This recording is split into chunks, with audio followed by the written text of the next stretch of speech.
Ada hari di mana Bang Andre libur, tapi istrinya nyariin Bang Andre. Loh, si Vika juga libur tuh. Dan si istrinya pun curiga. Soalnya waktu itu istrinya pernah nyiduk Bang Andre makan siang sama Vika. Hari-hari berlalu, ternyata kecurigaan itu bener-bener kelihatan. Gue punya cerita.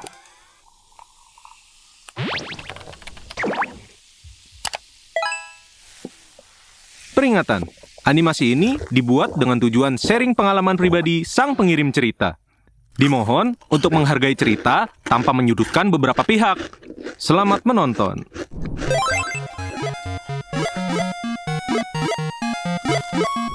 Hai gengs, kenalin, gue Bianca.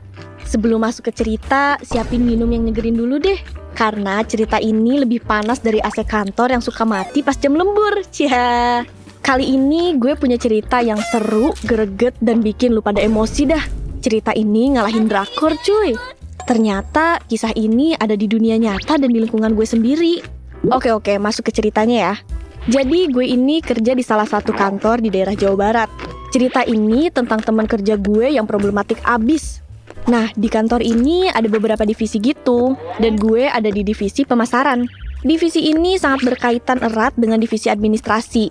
Kita saling butuh satu sama lain gitu, jadi mengharuskan kita berinteraksi terus. Nah, teman satu divisi gue ini namanya Bang Andre. Dia ini masih muda, umurnya 25 tahunan. Kerjanya oke banget, rajin dan bener-bener loyal banget sama kerjaan. Dia juga baru nikah, umur pernikahannya baru mau setahun. Gue kenal baik sama istrinya Bang Andre, namanya Mbak Nanda. Dia ini baik, ramah, dan asik banget diajak ngobrol. Cuma Mbak Nanda ini terkenal agak posesif sama Bang Andre. Dulu waktu mereka masih pacaran, kalau Bang Andre telat 5 menit aja, suka dicariin. Bahkan sampai nanya ke teman-teman di luar divisi kita. Dia juga peringatin cewek-cewek di kantor buat gak deket-deket sama Bang Andre. Tapi setelah mereka nikah, posesifnya berkurang. Gak sebawel dulu, dah kayak kaca rusak dah. FYI, semenjak nikah, Bang Andre ngontrak rumah deket kantor. Bener-bener deket, cuma di belakang kantor. Kayak kepeleset aja nyampe dia. Nah, ceritanya waktu itu ada acara 17 Agustusan di kantor gue. Bos gue bikin acara lumayan gede buat hiburan karyawan. Nah, si Bang Andre ini datang bawa istrinya. Semua berjalan normal. Nah, sampai ada satu cewek divisi administrasi namanya Vika.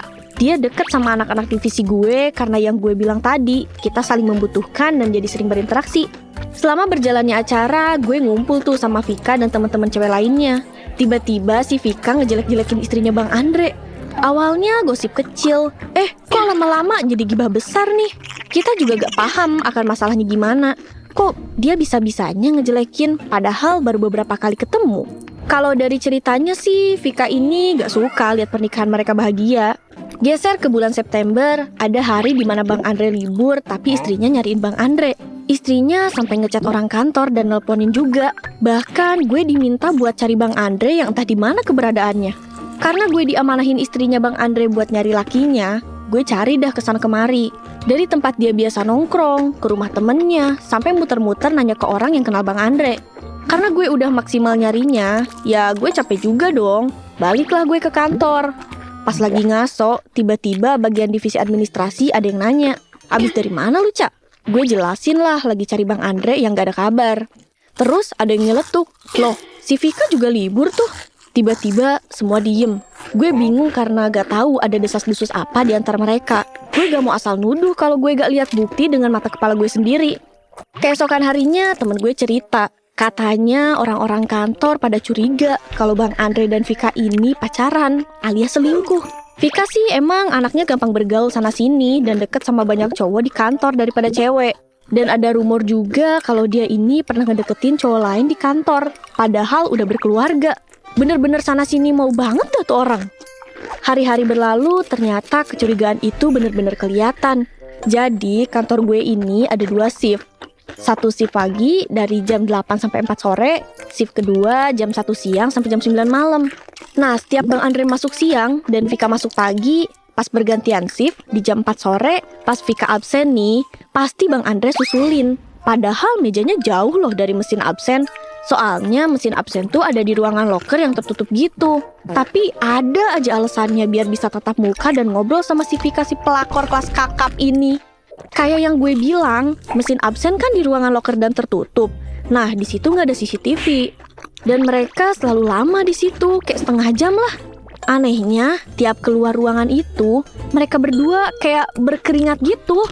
Teman-teman yakin sih pasti mereka habis berzina. Makin hari makin kecium dah perselingkuhan mereka. Dan si istrinya pun curiga. Soalnya waktu itu istrinya pernah nyiduk Bang Andre makan siang sama Vika. Di situ si Vika dimarahin lah. Istrinya bilang, "Jangan deket-deket suami gue lagi." Tapi emang dasar sejoli manusia ini, mereka santai aja dong digituin dan malah makin jadi. Si Vika sampai bikin story IG, bilang kalau istrinya Bang Andre problematik dan gangguan jiwa. Buset, ini pelakor udah hilang urat malunya apa otaknya kopong dah. Jelas marah lah istrinya, lihat lakinya makan siang sama cewek lain. Nah, kejadian kedua ini lebih dar-der-dor lagi. Ceritanya, istri Bang Andre lagi main ke kantor di jam istirahat.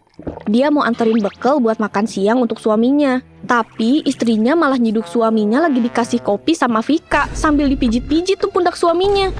Di situ hilang dah tuh kesabaran Mbak Nanda. Sekantor jadi ricuh karena dia ngamuk sama si Vika. Dan yang bikin kesel, si Vika malah balik ngamuk sambil bilang, "Emang salah ngasih kopi ke temen? Lo itu gangguan jiwa, stres, terlalu posesif sampai hal kayak gini aja lo ambekin."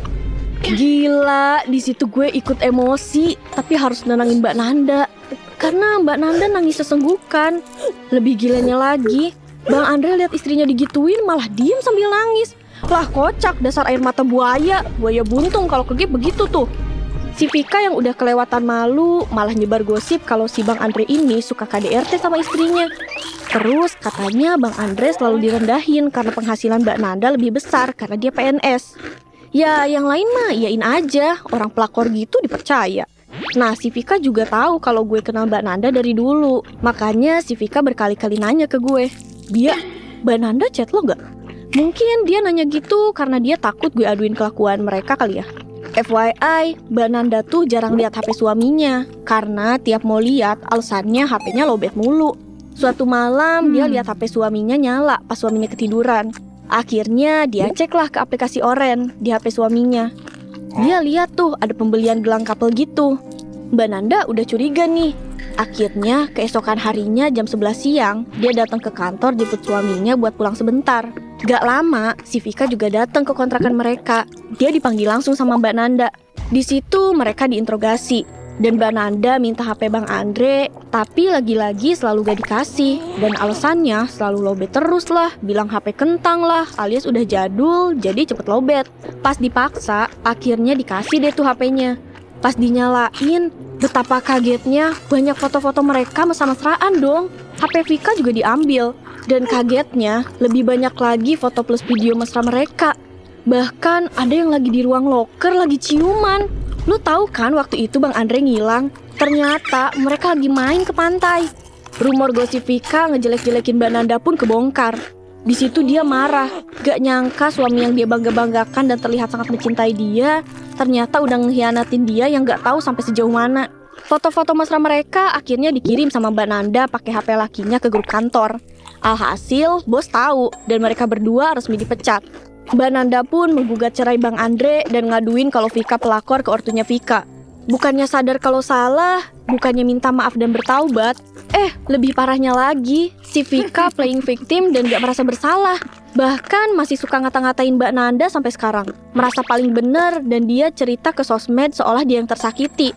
Akhirnya dia kena sanksi sosial. Udah dipecat, dia juga dijauhin sama teman-teman kantor. Bahkan karena perilaku selingkuh mereka, atasan mereka pengen ngajak gelut.